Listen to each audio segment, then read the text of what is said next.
স্বাগত জানাই অপূর্ব মানে হোম থিয়েটার ইউটিউব চ্যানেলে। আজ আমি তোমাদের সঙ্গে তোমাদের ক্লাস 8-এর রায়ো মার্টিন প্রশ্নবিচিত্র থেকে ভূগোল বিষয়ের মডেল সেট 4 নিয়ে এলাম, আলোচনা করব সমস্ত প্রশ্ন এবং তার উত্তরগুলো। চ্যানেলে নতুন থাকলে সাবস্ক্রাইব করবে, বেল আইকন অপশানে সেভ রাখবে। বলা রয়েছে দেখো, একে দেখে তোমাদের ম্যাপ দেওয়া রয়েছে, ম্যাপের ক্লাসটা আমরা আলাদাভাবে করব। তারপর দেখো 2 দেখে বলা রয়েছে সঠিক উত্তরটি নির্বাচন করে লেখো। একে বলা রয়েছে শিয়াল ও সীমা স্তরের মাঝে আছে, উত্তর করবে অপশান সি কনরাড বিযুক্তি রেখা। 2 থেকে বলা হয়েছে চুনাপাথরের রূপান্তরিত রূপ হলো, উত্তর করবে মার্বেল, অপশান বি। পরবর্তী দেখো এদিকে এসো।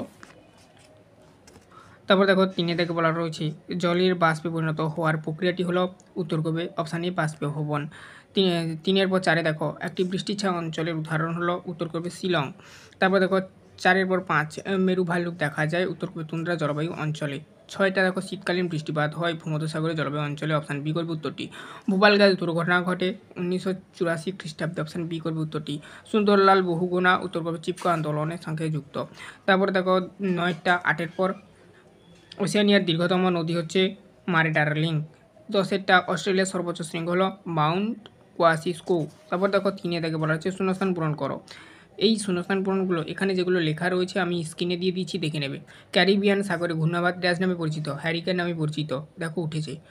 2 দাগে বলা রয়েছে কেন্দ্রমণ্ডলের অপর নাম হলো, উত্তর করবে নিফেসফিয়ার।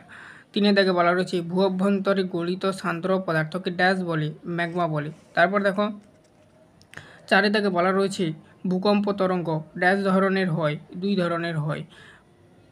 5 দাগে বলা রয়েছে গ্রানাইট শিলার রূপান্তরিত রূপ হলো নাইস, ঠিক আছে। তারপর দেখো পরবর্তীতে নিচের বিবৃতিগুলি সত্য অথবা মিথ্যা নিরূপণ করো। ভূপৃষ্ঠের উপর বায়ুর উলম্ব চলাচলই হলো বায়ুপ্রবাহ, এটা হচ্ছে মিথ্যা। সমান্তরাল হবে উত্তরটি সঠিক, সঠিক উত্তর হবে সমান্তরাল। 2 থেকে বলা রয়েছে 4 প্রশ্ন পৃথিবীর ব্যাসার্ধ 6370 কিলোমিটার, সত্য। তারপর দেখো 4-3 বলা রয়েছে ভূমিকম্পের ক্ষয়ক্ষতি ও তীব্রতা মাত্রা পরিমাপ হয় রিক্টার স্কেলের সাহায্যে, যেটা হচ্ছে সত্য। আচ্ছা 3 পর 4 দাগে দেখো বলা হচ্ছে এস তরঙ্গ কঠিন ও তরল পদার্থের মধ্য দিয়ে প্রবাহিত হয়, মিথ্যা।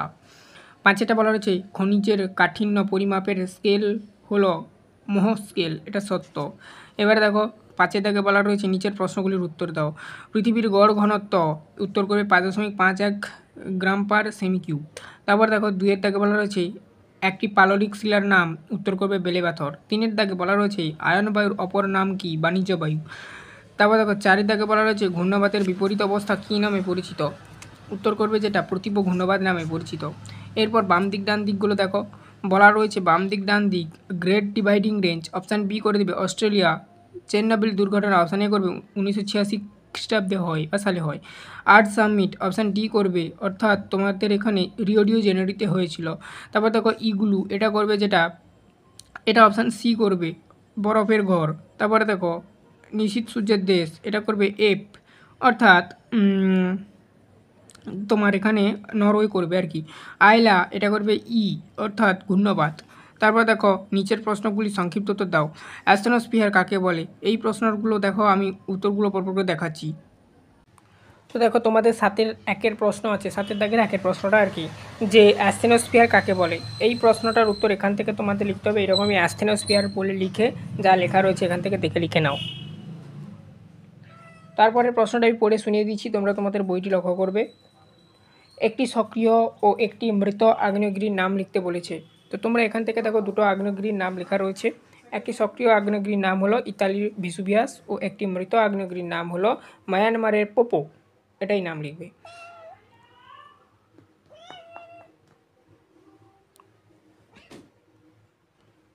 তারপরে দেখো পরবর্তীতে আচ্ছা দেখো 7 থেকে 3 প্রশ্ন বলা রয়েছে 4টি আগ্নেয়শিলার উদাহরণ দিতে বলেছে, অর্থাৎ 4টি আগ্নেয়শিলার নাম লিখতে হবে।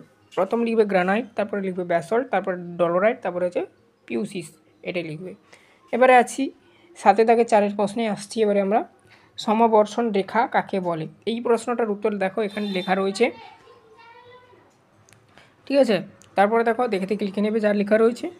এবারে আসছি আমরা 8 দাগে, নিচের প্রশ্নগুলির সংক্ষিপ্ত ব্যাখ্যামূলক উত্তর দাও বলেছে দেখো প্রথম প্রশ্ন বলা রয়েছে, তোমরা তোমাদের বইটি লক্ষ্য করো। 8 প্রশ্ন স্থানীয় বায়ু কাকে বলে, 4টি স্থানীয় বায়ুর উদাহরণ দাও।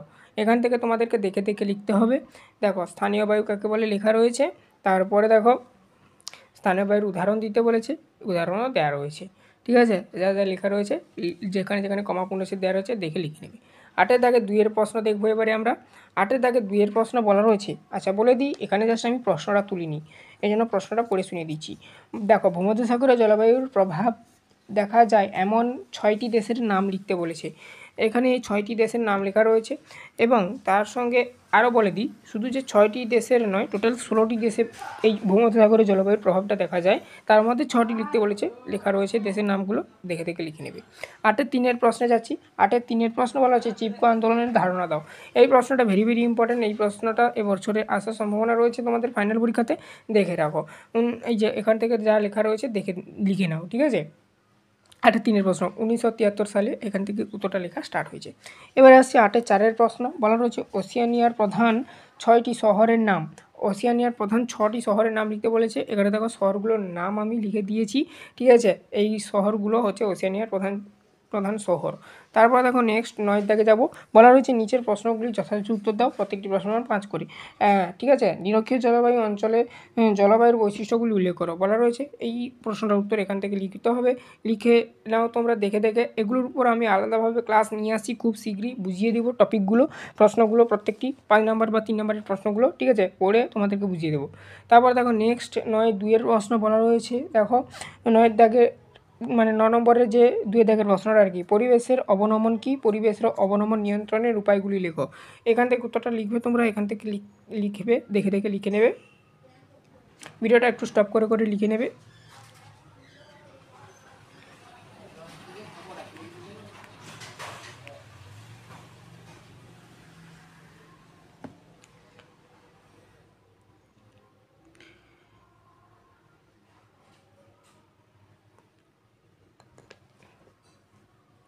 এবারে আসছি পরের প্রশ্ন।